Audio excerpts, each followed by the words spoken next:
চট্টগ্রাম থেকে ট্রেন চলাচল বন্ধের ঘোষণা দিয়েছে রেলওয়ে কর্তৃপক্ষ।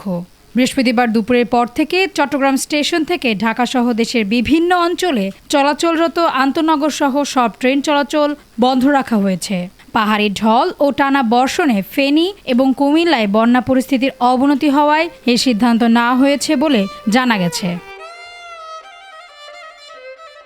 চট্টগ্রাম থেকে ট্রেন চলাচল বন্ধের ঘোষণা দিয়েছে রেলওয়ে কর্তৃপক্ষ।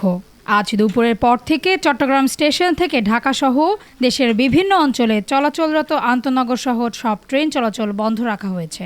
পাহাড়ি ঢল ও টানা বর্ষণে ফেনী এবং কুমিল্লায় বন্যা পরিস্থিতির অবনতি হওয়ায় এ সিদ্ধান্ত নেওয়া হয়েছে বলে জানা গেছে।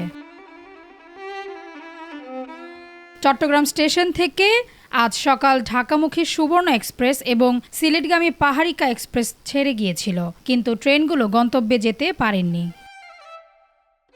রেলওয়ের কর্মকর্তারা জানিয়েছেন, ফেনী থেকে ফাজিলপুর পর্যন্ত রেল লাইন পানিতে ডুবে গেছে। অনেক জায়গায় রেল সেতুর উপর দিয়ে পানি চলাচল করছে। আর বন্যায় কুমিল্লার রেল লাইনে উপড়ে পড়ে যাওয়ার খবর পাওয়া গেছে। ফেনী স্টেশনে বন্যার পানি জমে রয়েছে। জানা গেছে, চট্টগ্রাম থেকে ঢাকা, জামালপুর, সিলেট ও চাঁদপুরে প্রতিদিন 11টি আন্তনগর ট্রেন চলাচল করে। এছাড়া কক্সবাজার, নাজিরহাট, চাঁদপুর, ঢাকা, ময়মনসিংহে লোকাল ও কমিউটার ট্রেন নিয়মিত চলাচল করে। এদিকে দুর্যোগ ব্যবস্থাপনা ও ত্রাণ মন্ত্রণালয় এক প্রতিবেদনে 6 জেলার তথ্য দিয়ে বলেছে, আকস্মিক বন্যায় মোট 1,89,600 এখন পর্যন্ত ক্ষতিগ্রস্ত লোক সংখ্যা 17,96,248 জন।